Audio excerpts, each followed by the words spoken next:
Hey guys, welcome to another huge episode of Triggered. Today, journalist Lee Smith will be back with us. You all know him from The Plot Against the President. He's now out with a new book called The China Matrix, doing a deep dive into everything we've been talking about. The fentanyl crisis, the Wuhan lab leak cover-up, trade, espionage, theft of IP, and so much more. You're not going to want to miss this one, guys, so like, share, subscribe, keep hitting that like button, okay, guys? That's how we break the algorithm. That's how other people get to see the news that the mainstream is never going to cover.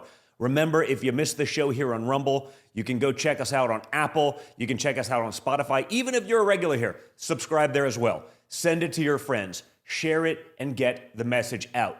For all of the top headlines that we cover here on the show, be sure to check out my news app, MXM News, where you can get the mainstream news without the mainstream bias. And of course, don't forget about our sponsors, people who have the guts to support that program. That actually means something, guys. That ain't always easy. Show them some love and check it out. And let's be clear, guys. Cryptocurrency is no longer emerging. It's here. And a big move is cementing that reality in a major way. Trump Media, Truth Social, just inked a massive $6.4 billion deal with Yorkville Acquisition Corp and Crypto.com. They're teaming up to acquire $6.4 billion in the powerhouse tokens CRO to establish America's first CRO treasury. CRO fuels fast, low-fee DeFi, staking rewards, and real-world perks like cash back on your spend. When it's done, this new company will be the biggest publicly traded CRO holder out there. If you want to learn how you can be part of it, head over to crypto.com today. For more information on the proposed business combination, check out Yorkville Acquisitions Corp's public filings. But again, check out crypto.com today. And also, guys, don't forget about the Birch Gold Group, where you can diversify your savings and protect your future. The Trump administration is moving fast to right all of the left's wrongs. But with all the damage we've seen the Democrats do, it's always smart to be prepared. And that's why thousands of Americans are buying gold now from the Birch Gold Group. Here are the facts. In the past 12 months, the value of gold has increased by 30%. And Birch Gold makes it extremely easy to convert an existing IRA or 401k into a tax-sheltered IRA in physical gold. Or you can even buy some gold to store in your home safe. Just text my name, Don Jr., D-O-N-J-R, to the number 989898, and Birch Gold will send you a free info kit on gold. There's no obligation, only useful information. It's about learning more and educating yourself. With an A+ rating with the Better Business Bureau and tens of thousands of happy customers, take control of protecting your savings today. Again, text my name, Don Jr., D-O-N-J-R, to the number 989898.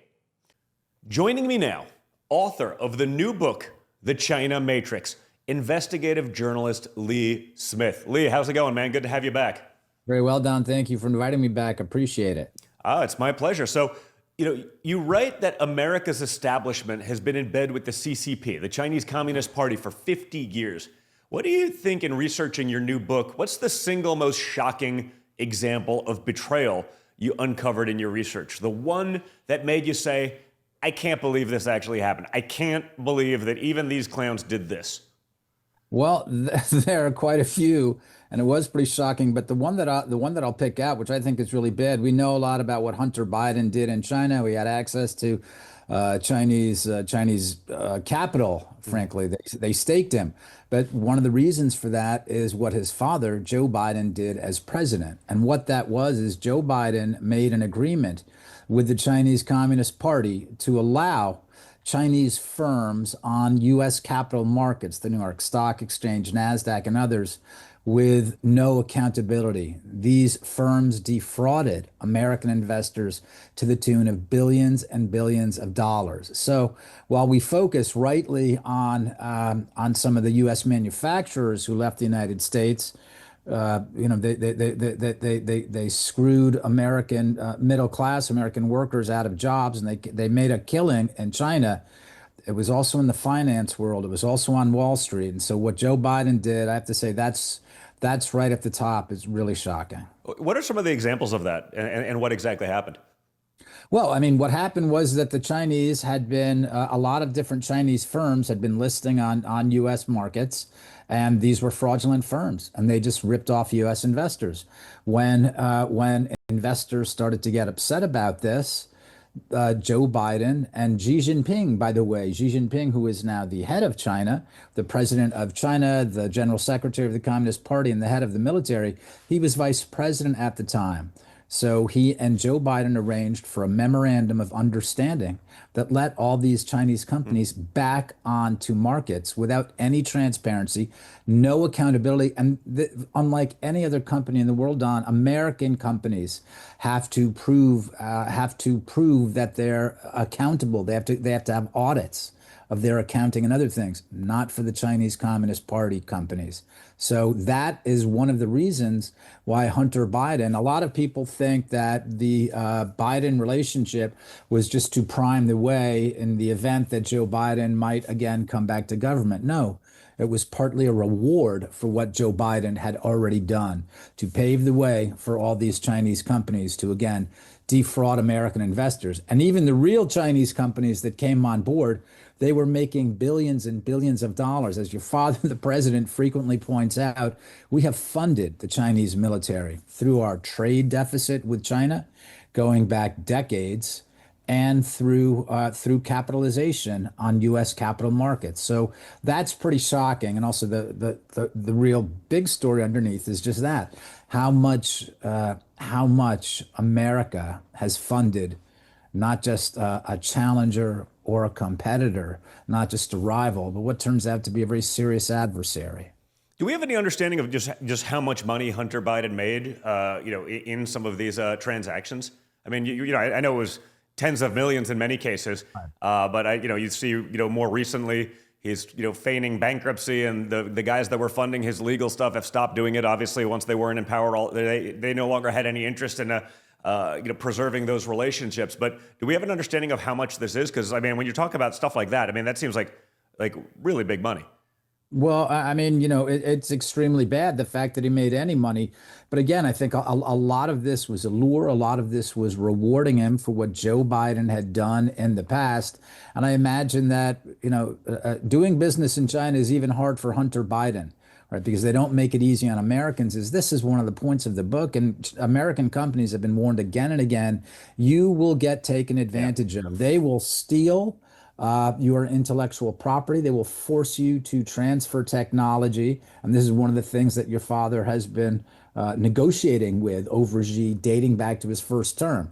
So the fact that Hunter Biden didn't make the hundreds of millions or the billions that he might have hoped to have made in China comes as no surprise. Everyone who's greedy and everyone who has big eyes and thinks they're going to do great in China, no Americans have done very well in China. It's been an extraordinarily poisonous relationship. Yeah, I mean, that's one of, as a 25, 30 business guy, that's like one of the unwritten rules. Like basically, if you're not local, you're not winning a lawsuit in China.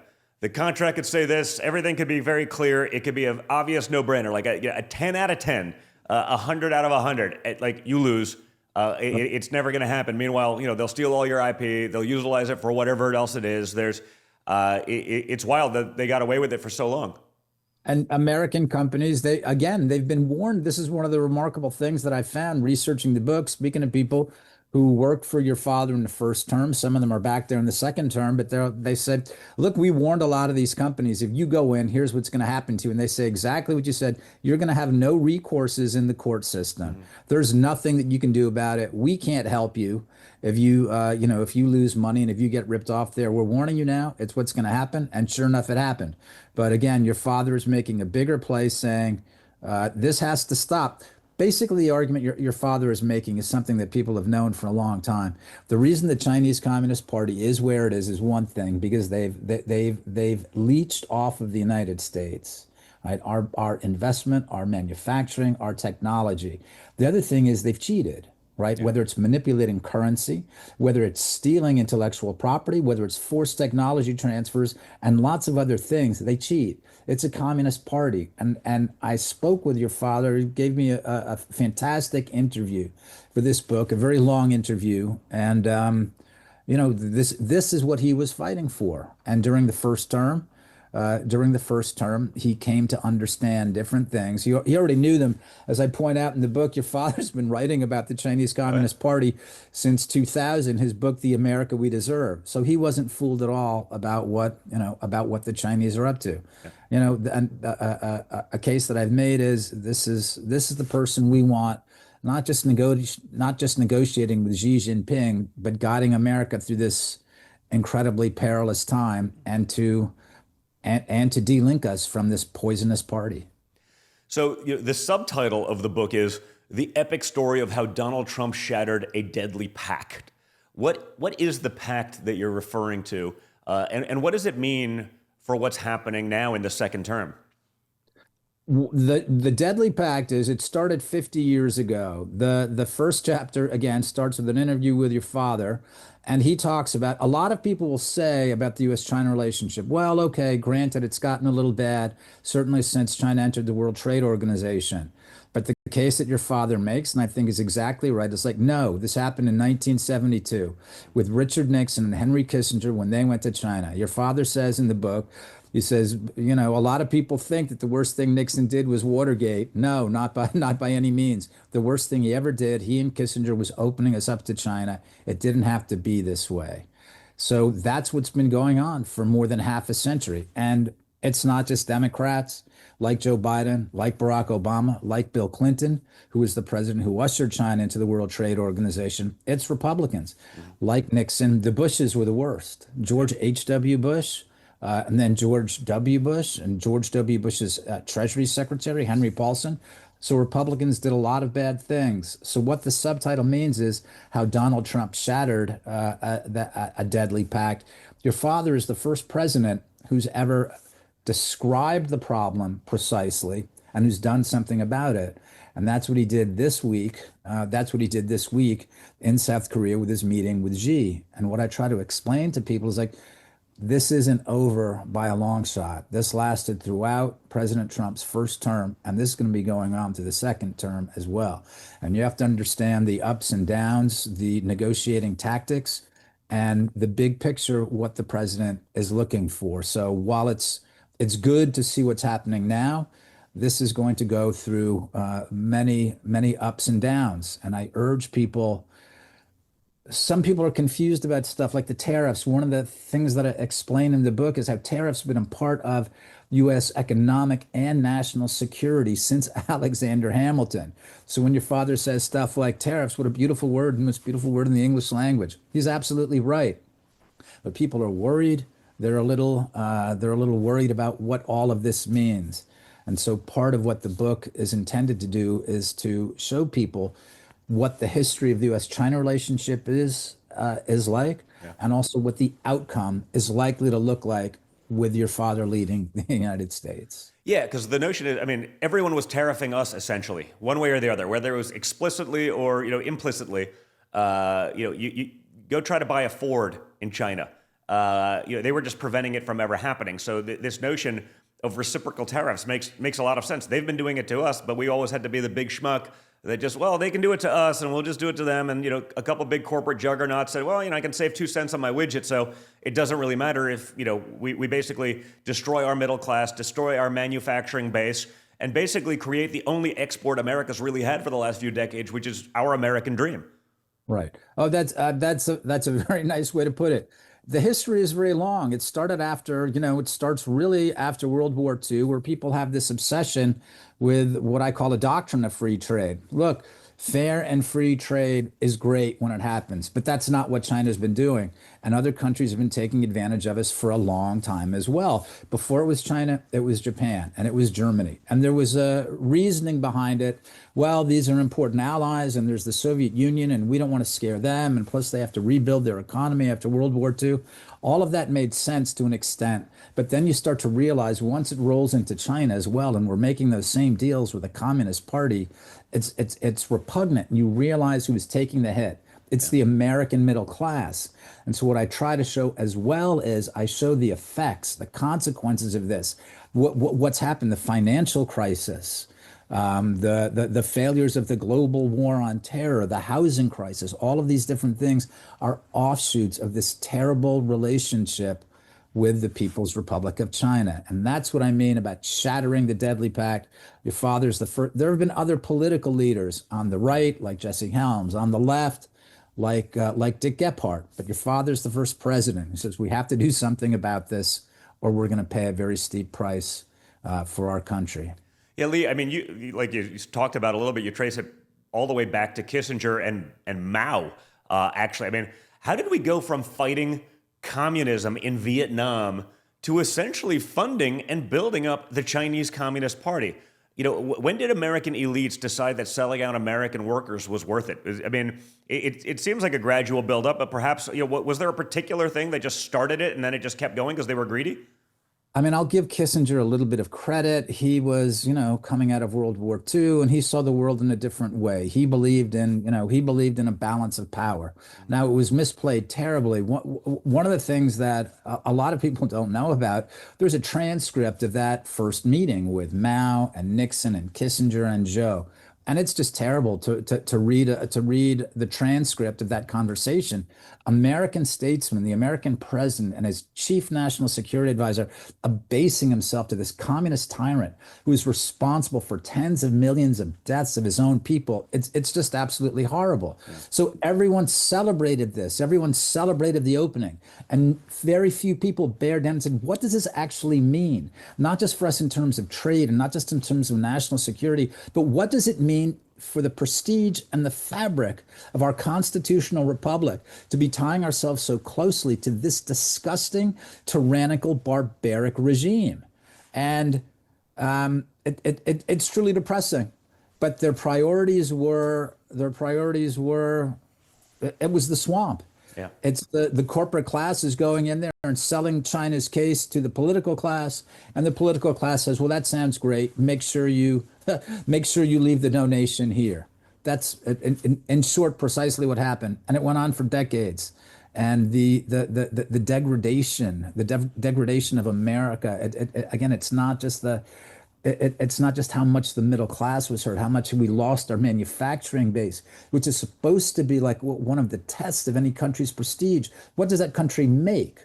Well, as it turns out, in the 90s, people were saying, well, we don't really need to make anything. We can just be a service economy, which was absolutely garbage. And you see where that's led us. Mm-hmm. So again, that's why it's so important when your father celebrates people like Tim Cook at the joint session of Congress in February, saying, yes, Apple's moving some facilities back here. He's trying to get Americans back to the United States and make things here for Americans. Yeah, that was a big move. I mean, with Apple, and again, I've certainly been critical of a lot of big tech and a lot of that, but to start bringing some of that understanding that it's not all going to happen overnight, but even just to be able to start breaking those supply chains where we can't be dependent on them, whether it was the rare earth mineral issue, whether it's basically all of tech, whether it's our chips being manufactured solely in Taiwan, which is a great ally, but it's also 68 miles from China and not the easiest thing to defend. I mean, that's really important. It feels like the policies are working, that these big guys that, have for years taken advantage of the cheap labor and, in fact, very skilled labor there, while, our guys stopped learning those skills and started getting gender studies degrees. Those kids were learning science and manufacturing and building and getting real income and, experiencing a little bit of taste, again, of our American dream. What I want most from this is not just a decoupling from China, but I want sort of a restoration of American pride, whether it's workmanship whether it's workmanship or making things, because that's what Yeah. else a manufacturing base does. It's like, what do you make? What do you do? What is America known for? When we talk about Italy, we talk about Italian shoes. Germany, we might talk about cars. So what is America famous for building? And we've built great and wonderful things. The innovation and the invention of this country is amazing. So I want people to, especially younger men, we see a lot of them despondent about not just about their futures, but about how they're being cheated out of the American dream by garbage like DEI. So that's what I really want to see, and I believe that is an important part of your father's efforts against China. To making America great again is also making people believe in the country and believing themselves. Yeah, no, it's a big deal. Like I said, it's great to see even a company like an Apple starting to do that. So, it seems like the policies are working. We live in an instant gratification society. This is going to take time. You can't just build a manufacturing plant and put workers in it, on day one. It doesn't work that way. You got, especially when you have, our bureaucrats and policies, it takes you 3 years to be able to get the environmental impact statement done to be able to build a plant on sand. I mean, it's a little bit nuts, but it does seem like it's starting to work, and that's going to pay long-term benefits to our workers, to our citizens into the future, and help break us from that stranglehold that they have on us on our critical manufacturing. I think one of the big things is your father, he's got a great team doing China stuff. He's got a great team around him. He's got a great team in the White House. I think if there's some way also to make sure that Americans understand what he's doing, because when people talk about China playing the long game, all they're talking about is what you're saying, that we want instant gratification in the United States and we elect a new leader every 4 years. I think it's very important that people understand that this is crucial. Yeah. Crucial to our freedom, crucial to the existence of to the existence of our constitutional republic. So this stuff cannot go away after January 2029. It has to be at the front. This is what the struggle for our future looks like, and it's about the struggle. A lot of it is about the struggle with China. Yeah, no, I mean, I've been watching that a lot in the last couple of weeks. You see, a lot of the farmers are, struggling right now, or whatever it may be, because China, cuts it off. But it's, it's terrible because these are our people, and you want to do something. But again, nothing happens overnight. We can't keep, the instant gratification side of these things where they'll do this anyway. It's sort of like the Democrats. They're like, we can't change the rules because, then the Democrats will change the rules. No. If the Democrats can get an advantage in anything, they'll change the rules and do it. JD said that pretty well, last week, in one of his speeches when he was talking about just that. It's like, we got to do what we got to do. We got to do it for us. If there's a norm, whatever it is, the Democrats will break that the second there's an advantage. It's sort of the same with China. I mean, but it's hard because I get it. People can struggle in certain industries in certain places, but like, none of these things can happen overnight, and we've gotten so accustomed to that. I think our electorate works that way, where they make a lot of bad promises to get elected in 2 weeks. Then we got to live with the bad ideas, the bad policy for the next 50 years, and it just compounds and gets worse, and it gets worse, and it gets worse, and then you end up in a place like we are today. I think that your father must be walking a pretty fine line. I think he wants Americans to understand exactly this. He wants people to understand, look, this is tough. Xi's a tough negotiator, and this is really for the future of America. And on the other hand, as a negotiator, as someone who has to be tough, he can't give everything away. I've heard him talk about this before in all sorts of situations. Like, no, I'm not going to tell you. I'm not going to give away. I'm not going to give away all my plan. All of the cards I have here at the table. But it is important, I think, for Americans to understand. Right, it's been going on for 50 years. It's not going to be resolved overnight. Yeah. So again, what we're going to see over the next 3 years is going to be more of this struggle. I believe there's going to be, looking at the first term as an example, there will be more tariffs. There will be more threats of tariffs. I think that Xi will again threaten to go nuclear on the rare earth stuff. So it's a very difficult, delicate game. But in addition to what your father knew going into his first term, what he learned about Xi in the first term is amazing. And I think it's actually already having lots of effects. We saw just a couple of weeks ago how there's been some upheavals in the People's Liberation Army. I believe it was 9 senior officials who were let go. Now, we don't know exactly the story behind that, but that shows instability. That shows an unstable regime. So that tells me, again, that the pressure coming from the White House, coming from this administration, is having some very serious effect on what's going on in Beijing. Lee, you write that my father, quote, shattered the illusion of a benign China. Can you expand on that a bit and then also maybe explain it in the context of the recent meeting with Xi? Because every president before him, Joe Biden most famously said, "Hey, folks, they're not bad, and they're not going to eat our lunch." Every president before him, even Ronald Reagan, right? We're talking about they talked about how important the rise of China was to America's future. No, bringing the Communist Party of China into the global system, into the international trade regime, was a terrible thing for the United States. It was a terrible thing for the world. So again, it's just astonishing. If you go back and I chart the history of what all these different presidents have said, how all these different administrations handled China and talked about China, and it was just a disaster. And they acted like that too, as though China was an honest broker. And finally, your father comes along and says, no, it's not. Look at the different things they're doing. Other people have talked about how the Chinese manipulate currency, but I have to do something about it. That's another important thing that your father says in the interview. He said, I'm the only one who's ever done anything about it. And that's exactly right. Everyone else, whether they believed it, or whether they just had to say it for their own donor base, that they believed in a beneficent China. Your father's the one who finally called them out. And that in itself is pressure, saying, I know what you're doing. I know what you're up to. I know you've hurt this country.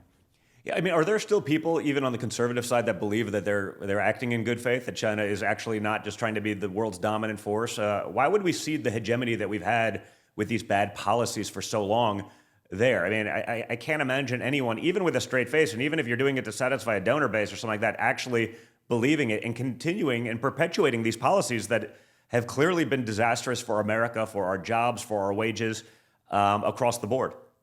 China has an enormous lobby. I mean, they pay people, of course, but there's something else as well, because so many American businesses want to get into China, and some of them do get into China. The deal that Kissinger was the one who initiated this. The deal is this. The American companies, they get into China. Now, they might not be able to do much business in the Chinese market, but they'll go there and they'll manufacture. And that's where they make their killing, manufacturing in China and exporting back to the United States. But the only companies that are allowed into China are the ones big enough or vocal enough that can project power, not just in Washington, but in state governments as well. So all of these different companies, American companies that do business in China, they come back and they put pressure on national figures, whether it's senators, congressmen, as well as local figures, local legislatures. I mean, it's all over the country. And finally, there are some states that have said, I believe it was Texas, who said, yeah, we cannot afford to have the Chinese Communist Party buying any more Texas land, certainly not near sensitive military facilities and other places. So yeah, it's always like food supply chain, medicine supply chain. It's very clearly a power play to be able to cut us off from the critical necessities of life in America, and that people don't see that or wouldn't want to try to stop it is either incredibly stupid or incredibly malicious, and perhaps both. Weirdly, it's not hard to believe. A lot of it's just greed, Yeah. And No, people just like, by the way, you're right. Yeah. But some of it is malevolent. I have to say, a lot of stuff on the left is actually quite malevolent. I'm not justifying what the Republican bad guys have done in this case, but when we see the left, when we see the different things that, for instance, Dianne Feinstein, there's a long chapter on Dianne Feinstein and her husband. I mean, the cynicism and the cruelty. And the Chinese have used places like the Bay Area for a long time. I mean, it's a huge base of operations. But the different stories they've told to justify their position, and again, all it does, it's empowered this miserable regime. And I keep saying, of course, it's not a reflection of the Chinese people. It's about this terrible regime and the people who have succeeded in this regime. They've crawled over the corpses of millions and millions of their own people. Yeah. So there is no excuse for rationalizing what this regime is about. Lee, let's switch over a little bit to academia, right? American universities are apparently operating as an arm of Beijing's espionage network. I mean, major universities, including the Ivy Leagues, the University of Michigan, Stanford, so many others. How bad is that really? Are we basically training China's military intelligence apparatus in our own schools and then also bringing them over here to be professors? Yeah, it's terrible. I mean, I have a long section in there on the book, in the book, the China Matrix. There's something about, I mean, Harvard's one of the worst. They arrested the head of, I believe it was the chemistry department, Charles Lieber, and this guy had been working for a Chinese spying program for years, taking money. He was also working in China itself. Just amazing. Look, a lot of people got very concerned when your father was talking about, oh, I don't mind having 600,000 Chinese graduate students here. Well, I know that's not right because there are people who worked for your father in the first term. They were saying, no, the president, when he found out how many Chinese graduate students were here and how some of them were working in very sensitive research facilities like our nuclear labs, he was furious about it. And so I expect that in the second term that he is going to do something about it. When he said that about the 600,000 students, I interpreted that as I see a lot of the things that he says. It's part of a messaging campaign to Xi and to the Chinese Communist Party, and it's part of a negotiating tactic. And I try again when I hear that sort of stuff, and when I talk to people, say I wouldn't worry about it. President Trump is hugely informed about what's going on in this country, about the Chinese infiltration, the problems with China. He's talking right now. He's talking right now to Xi. When your father went after Iranian nuclear facilities, he's talking to Xi. When Venezuelan drug cartel boats are getting hit, he's talking to Xi. When he's talking about, well, what are we going to do with Ukraine and Russia? And I'm canceling my meeting with Putin. He's also addressing Xi. So that's how I see it too. It's a larger axis. It's a larger how do we put it, confederation of things that your father is concerned about, but these are all part of the bigger China problem. Yeah, I mean, some of the biotech theft. I mean, some of the stuff they're studying. I mean, it's basically like, let's educate the people and let them be the leads in research in what could be the next Wuhan virus. And then I'm sure they're going to be honest brokers, even though we had ones a couple of months ago getting caught smuggling some of that sensitive data back and forth and into America. I mean, it's wild. I mean, from the academic standpoint, obviously they're probably paying full tuition and whatever it is. The schools are raking in those benefits. They're then taking the public funding as well and taxpayer dollars, and they're exempt from ever paying back in. I mean, it's a big Ponzi scheme. But are the academics just that naive that they too wouldn't care, or is it? No. A lot of them. I mean, when we're talking about the STEM subjects, right?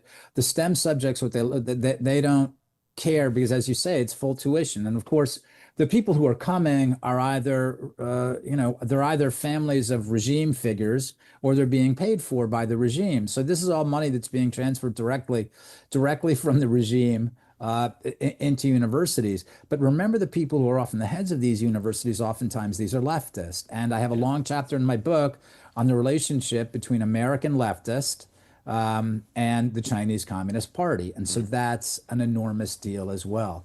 That this is, for a long time, the university, for decades now, the university has been a hotbed of pro-China activism.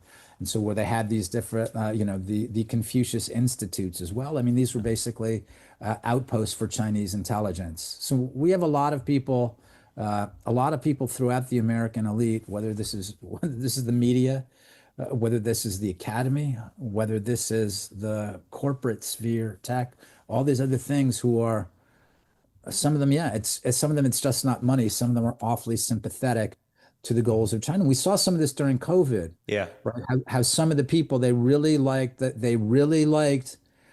started to emulate how the Chinese handle problems here, right? Just shut everyone down, shut them up, pen them up, and keep them at home until they start behaving better. So that's one of the terrible things, again, that's happened over the last 50 years. People were foolishly optimistic, perhaps 50 years ago. Well, our relationship with China will encourage them to be more like us. They'll liberalize, they'll democratize. Exactly the opposite has happened. Our elite has become much more like the Chinese Communist Party. I, the fentanyl crisis, it's killing 100,000 plus Americans a year. I mean, that's 2 Vietnam wars a year. I always use that as a stat because it just, it was a bad war that took place over like 12 years. And I mean, it's two of those a year. I have it in my book as well. I have it in my book as well. You're exactly right. Between the amount of people that were killed, look, the Chinese killed Americans in Vietnam, and they killed them directly in Korea. And so it's actually still a kinetic war. Fentanyl is killing Americans. You're absolutely right. Yeah, I mean, you connected directly to the China Matrix. I mean, this is literally chemical warfare that's going on. I mean, is this a major part of why perhaps my father is prioritizing our own hemisphere for a change rather than having seeded our own backyard while fighting wars in far-off lands and places that don't share our values or that we even care about or have no national interest in? Absolutely, and this is part of closing the border. It's not just closing it to dangerous people, and a lot of bad actors from China have come, but it's also fentanyl. I mean, it's bad enough with the cocaine, it's bad enough with other things that are coming across the border, but I mean, a lot of this fentanyl is being snuck into stuff. I mean, we see all the terrible stories all the time, and your father talks about it. But these young kids who think they're ordering something, they think they're ordering something to help keep them up at night, studying for exams, right? And it turns out to be laced with fentanyl, and they die. It's absolutely terrible. So this is an enormous issue. But yes, absolutely, this is part of China's war against the United States. And you look, I mean, they run countless demoralization campaigns. If you see what happens on social media as well, they're doing it there. So the purpose is really to attack the fabric of the United States, to destroy and to divide this country. And that's been going on for a very long time. Again, this is in my chapter about how the left, starting with groups like the Black Panthers, have been coordinating with the Chinese Communist Party. Yeah, I mean, it also seems like they're a big part of the people pushing some of the civil unrest issues, really adding a lot of fuel to the fire. I think they're the ones also pushing a lot of the trans nonsense, trying to just demoralize and, indoctrinate our children into this insanity. I mean, that's clearly coming from them too, isn't it? Oh, they're definitely pushing it. I mean, we have progressive activists in this country, but yeah, definitely the Chinese are adding fuel to the fire. I mean, they're pushing a lot of that stuff on social media.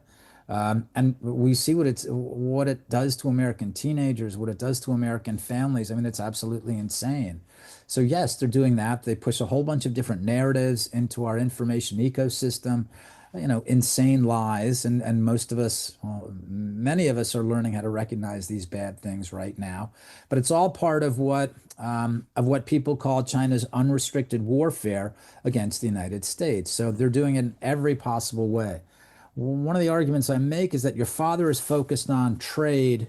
He's focused on the trade deficit because that's how China can afford to do lots of these different things. So when people are worried about Taiwan, as this administration definitely is, and we urge the Taiwanese to spend more on their defense, and they've boosted their defense for 2026, they'll be spending more than $30 billion. But that's a tenth of what China's trade surplus with us is like. There's no way that Taiwan can keep up with this.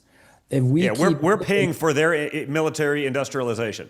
Exactly. It's insane. So that's what people need. That's the other thing I think that people really need to understand about your father's tariff regime. It's like we can't have a country like this. We are paying for Chinese weapon systems that are pointed at American cities. We're paying for PLA soldiers who are training to kill Americans and American allies. This is absolutely nuts. We can't keep doing it. That's why the trade war is so important for your father. But the way I understand it is the trade war, what people are calling the trade war, is part of a much larger conflict that your father understands, unlike no one before him, and unlike few people now. Leon, I'm kind of curious, where does the China story start for you? What motivated you to, cover this so extensively? Yeah, your father, actually. I mean, I wrote The Plot Against the President. Yep. So my subject has been, U.S. American corruption. I'm not a China scholar. what interested me about this story was the extent of the American corruption. And it was really, again, it was your father pointing to this in his first term, saying, this is so bad, this is corrupt. And then once I started to understand the extent of it, like, this is mind blowing. And so what it is, it's not just, it's not just crunching numbers, this book. It's really a story about how terrible things have been done to this country, mostly by Americans. The biggest problem, finally, is not the Chinese Communist Party. It's the Americans who have partnered with them and who've gotten rich off of them. So those are the bad guys. Your father is the protagonist of the story. He's the hero. He's the one who says, this is terrible. Something has to be done about this, and I'm the guy to do it. So really, that's what got me interested in it. And I know that's true with a lot of other people too. A lot of other people, Republicans, and there are some Democrats as well, people on the left as well, who are upset by this relationship. But it was really your father as president who highlighted this and said, this is a threat to us. On that same note, Lee, what are some of the common themes or perhaps, overlapping ideas between your work in The Plot Against the President and this book? Are there common threads or parallels there? Well, I mean, one of the things that I realized, partly through interviewing your father, I started to see Russiagate actually as a plot not just to undo your father and to cripple his first administration, but also as an effort to cover for China. Right? You had all these different people who were coming together, and part of it is their madness, their insanity. But once I started seeing who was attacking him, right, from the different industries, from the different places, and it wasn't just the political left. There were lots of other people involved as well, media, culture, everyone who has a stake, whose power, whose wealth and prestige is staked to the Chinese Communist Party. I'm like, of course, that's a large part of the purpose of Russiagate, to keep President Donald Trump off his toes so we can't focus on China. And your father relays a time when he was speaking to Vladimir Putin, and President Trump says, it would have been it's too bad, because it would have been interesting to have explored a relationship to see if we could do anything with Putin. But of course we couldn't because of Russiagate. So Russiagate did tremendous damage to American national security. And I remember that was one of the things your father told me too. He's like, yeah, it's nuts. These people are trying to cause problems with Russia. And this is a world power with an enormous nuclear arsenal, and they're playing with fire. I'm like, yeah. So that's how they intersect. I mean, really, Russiagate was in large part an effort to keep your father from focusing on China. And even then, the amount of focus he was able to devote to China is amazing. But it would have been greater were it not for Russiagate. Oh yeah, I mean that was. Yeah, I'm sure that was pushed by them, a lot, and clearly also the Democrats with their Trump derangement syndrome. But that was a way to take up, a sizable percentage of his bandwidth. And not many people work harder than my father. Not many people sleep less. Not many people are more motivated to get that. Certainly not in government bureaucracies. But that was definitely a way to distract him from being able to accomplish more in his first term. It is amazing though when I think about it. When I think about Russiagate, the madness, and I wrote The Plot Against the President, and then the permanent coup, and then disappearing the president, all about Russiagate. When I think about like how much Russiagate, the madness and insanity of it, and then I realize that during that entire time, your father's also fighting this conflict against the People's Republic of China, an enormous trade war, tariffs, all these other things. Like, how did he manage to do this at all? It's just amazing. And he had a very good China team, a lot of people who did very good work on China. So that team helped people like Bob Lighthizer. They were all extremely talented people. But again, just thinking, wow, they really tried to block him from China, but he was able to still get a tremendous amount of stuff done on that. So, Lou, in your opinion, what are the benchmarks for U.S. success with China? When we look back, decades from now, what will be the signs of winning? Yeah. I think a lot of it will have to do with, reshoring American manufacturing, as I said before, and who's coming back. We want some of these jobs, some of them will not be jobs. Some of them will be done by automation, but those are still going to mean jobs for American workers. So I think I think a large part is going to have to do with the different jobs that are coming back. I think a lot of it's going to, one of the big markers, the benchmarks, is going to be what our trade balances look like with China and with the rest of the world. I think some of it in the future, I think that this Communist Party is extremely brittle. I think that your father, he's not doing regime change, but I think I think their response to him, Yeah. I think it's an unstable regime right now. So I think those are important. I think those are important markers. But again, the other thing is the pride in our country, because really the Chinese have jumped on this demoralization campaign, and whether it has to do with fentanyl or whether it's to do with people hating America or distrusting America or not believing anything anymore about America. And this is unfortunately afflicting the right as well as the left. So I think also it's a matter of restoring national pride, how we feel about our country, how deeply we love our country, our pride and prestige. These things are all at stake. And I know that people will, they'll be able to feel those sorts of things in their heart. Just as I think that people are extremely happy right now that your father is leading us against China. Yeah, I mean, talk a little bit about, because you started talking about some of the things as it related to China and the economy. It's always hard to gauge numbers because they put out numbers, but it's backed by bad data. They try to make themselves look. How much of sort of that strength of China is real versus sort of a house of cards? You've seen what goes on sort of there in the real estate markets. Yeah. Well, that's very interesting. You talk about the real estate market because we remember for decades that you would see these giant, massive cities in China. It's like, wow, that's really impressive. But no one lived in them, right? No one lived in them. And the fact is that people were investing in these buildings that no one lived in.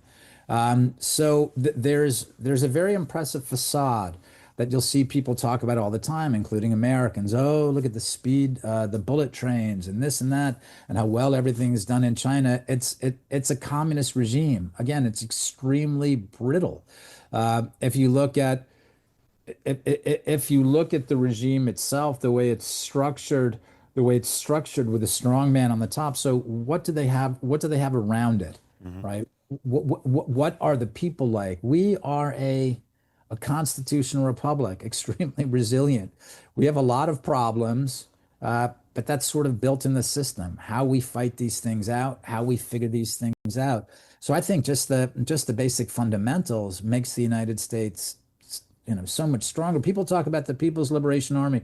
You might remember a couple of years ago when they had those videos of PLA soldiers doing acrobatic trips and flipping around and doing this and that. I'm like, oh wow, we have problems with our DEI Pentagon.